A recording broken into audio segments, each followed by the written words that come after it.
ഉച്ചയൂണിന് വെണ്ടയ്ക്ക കൊണ്ട് ഉണ്ടാക്കാൻ പറ്റിയ ഒരു ഒഴിച്ചുകറി, വെണ്ടയ്ക്ക പുളിക്കറി.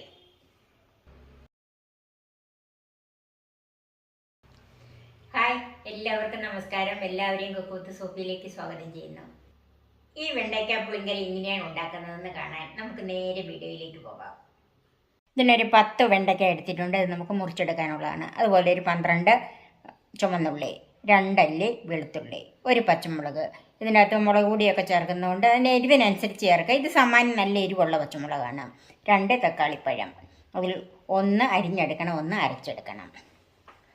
1/2 ടീസ്പൂൺ മഞ്ഞൾപ്പൊടി, 1/2 ടീസ്പൂൺ കാശ്മീരി മുളക് പൊടി, 2 നുള്ള് ഗരം മസാല, 1 ടീസ്പൂൺ മല്ലിപ്പൊടി, 2 നുള്ള് ചെറിയ ജീരകം, 2 നുള്ള് ഉലുവാപ്പൊടി, ഒരു ചെറിയ കഷ്ണം ശർക്കര, പിന്നെ ഒരു നെല്ലിക്ക വലിപ്പം വാളംപുളി ഞാനൊരു 10 മിനിറ്റോളമായിട്ട് വെള്ളത്തിൽ കുതിർത്തിട്ടേക്കുന്നതാണ്. 1/2 ടീസ്പൂൺ കടുക്, 2 വറ്റൽമുളക്, കറിവേപ്പില, ഉപ്പ്, വെളിച്ചെണ്ണ, വെള്ളം.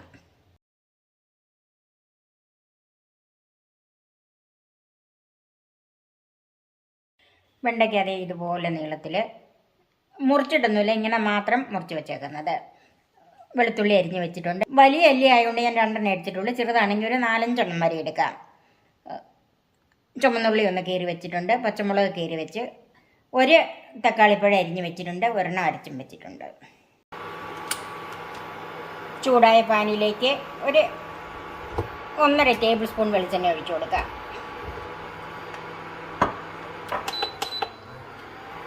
വെളിച്ചെണ്ണ ചൂടായിട്ടുണ്ട്. ആദ്യം വെണ്ടയ്ക്ക ഒന്ന് വറുത്തെടുക്കണം. എന്ന് പറഞ്ഞാൽ ഒത്തിരി അങ്ങ് വറുത്ത് പോവുമല്ല, അതിൻ്റെ വഴുവഴുപ്പൊക്കെ ഒന്ന് മാറി കിട്ടാൻ വേണ്ടിയിട്ടാണ് ഇങ്ങനെ ചെയ്യുന്നത്.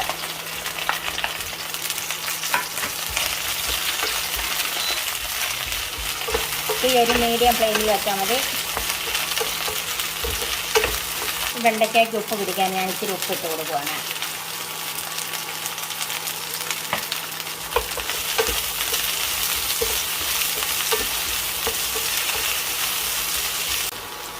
വെണ്ടയ്ക്ക ഒന്ന് വറുത്തെടുത്തിട്ടുണ്ട്. ഇത് ഒത്തിരി അങ്ങോട്ട് വറുത്ത് പോകണ്ട, ഇതുപോലെ ഒന്ന് വഴന്നു വന്നാൽ മതി.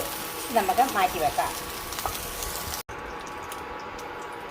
ഇനി അതിൽ ഇപ്പം വെണ്ടയ്ക്ക വറുത്തപ്പോൾ എണ്ണ മുഴുവൻ തീർന്നല്ലോ. ഇനി അതിലേക്ക് 1.5 ടേബിൾ സ്പൂൺ എണ്ണ ഒഴിച്ചു കൊടുക്കാം. കടുക് വറുക്കുന്നത് അവസാനമാണെങ്കിൽ ഇതിലേക്ക് എണ്ണ ആദ്യമേ ഇത്രയും ഒഴിക്കണ്ട കേട്ടോ. ഞാനിപ്പം തന്നെ ഇതിൻ്റെ അകത്ത് കടുക് വറുക്കുവാണ്, അതുകൊണ്ട് എണ്ണ ഇത്രയും ഒഴിച്ചത്. അതിലേക്ക് കടുക് ചേർക്കാം.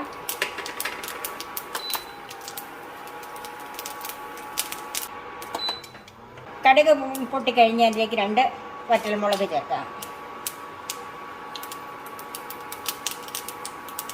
കുറച്ച് കറിവേപ്പില ചേർക്കാം. എടുത്ത് വെച്ചിരിക്കുന്ന വെളുത്തുള്ളിയും ചുമന്നുള്ളിയും ചേർക്കാം.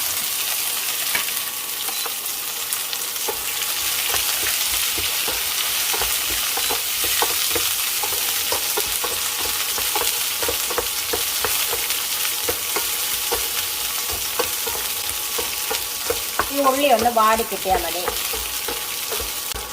ഉള്ളിയും വെളുത്തുള്ളിയൊക്കെ ഒന്ന് വാടി വന്നിട്ടുണ്ട്. അതിലേക്ക് എടുത്ത് വെച്ചിരിക്കുന്ന ചെറിയ ജീരകം.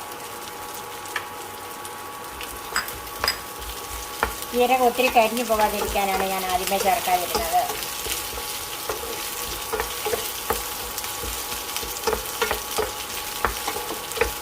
ഇപ്പം ജീരകത്തിൻ്റെ മണമൊക്കെ വന്നിട്ടുണ്ട്. ഇനി ഒന്നുകിൽ തീ ഓഫ് ചെയ്യുക, അല്ലെങ്കിൽ തീ ഏറ്റവും കുറച്ച് വെക്കുക. ഇതിലേക്ക് പൊടികൾ ചേർക്കാം. മഞ്ഞൾപ്പൊടി, മുളക് പൊടി, മല്ലിപ്പൊടി. ഇത് തീ കുറച്ച് വെച്ച് തന്നെ ഒന്ന് വഴറ്റിയെടുക്കണം. ആ മുളക് പൊടിയുടെയൊക്കെ കുത്തലൊന്ന് മാറിക്കിട്ടണം.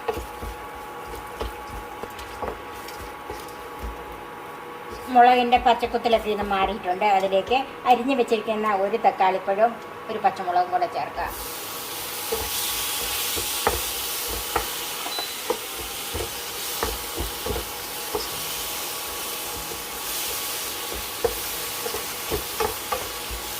തക്കാളിയുടെ പച്ചച്ചൊവ ഒന്ന് മാറി കിട്ടിയാൽ മതി. ഒത്തിരി വെന്തുടയണ്ട. ഇനി നമുക്ക് വേവിക്കാനുള്ളതാണല്ലോ.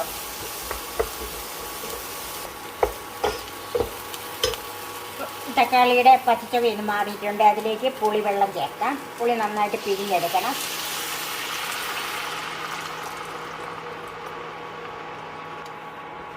തീ കൂട്ടി കൊടുക്കണം. ഇതൊന്ന് തിളച്ച് വരണം. നമുക്കൊന്ന് അടച്ചു വെക്കാം. നമുക്കിതൊന്ന് നോക്കാം.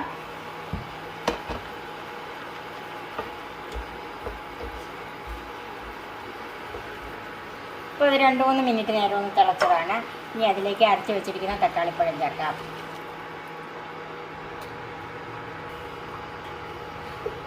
ഒന്ന് മിക്സ് ചെയ്യാം. വെണ്ടയ്ക്കയ്ക്ക് ഉപ്പ് ചേർത്താണ്. ഇതിൻ്റെ അകത്ത് അല്പം ഉപ്പ് ചേർക്കാം.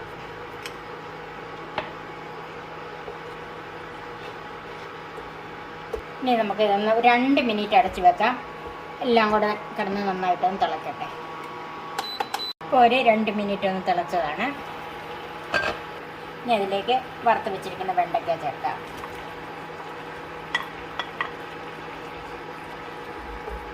ഒന്ന് മിക്സ് ചെയ്യാം.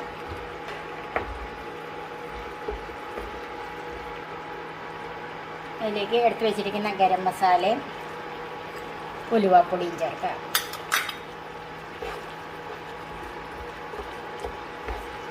ഇനി ഇത് മീഡിയം ഫ്ലെയിമിലിട്ട് 2 മിനിറ്റും കൂടെ വേവിക്കണം.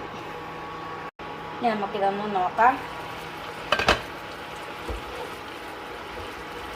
വെണ്ടയ്ക്കൊക്കെ ഒരല്പം വേവും കൂടെ ഉണ്ട്. നമ്മൾ എടുത്ത് വെച്ചിരിക്കുന്ന ശർക്കര ചേർക്കാം. പുളി ഉപ്പും എല്ലാം ഒന്ന് ബാലൻസ് ചെയ്യാനാണ് ശർക്കര.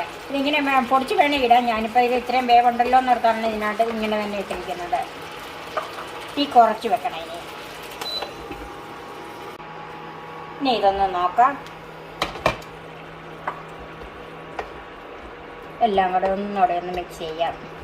വെണ്ടയ്ക്കൊക്കെ ആവശ്യത്തിന് വെന്തിട്ടുണ്ട്. കളറൊക്കെ ഒന്ന് മാറി വന്നിട്ടുണ്ട്. ഇനി ഇതിൻ്റെ ഉപ്പും എരിവും പുളിയും മധുരവും എല്ലാം ഒന്ന് നോക്കണം. എല്ലാത്തിൻ്റെ ടേസ്റ്റും ഉണ്ട്.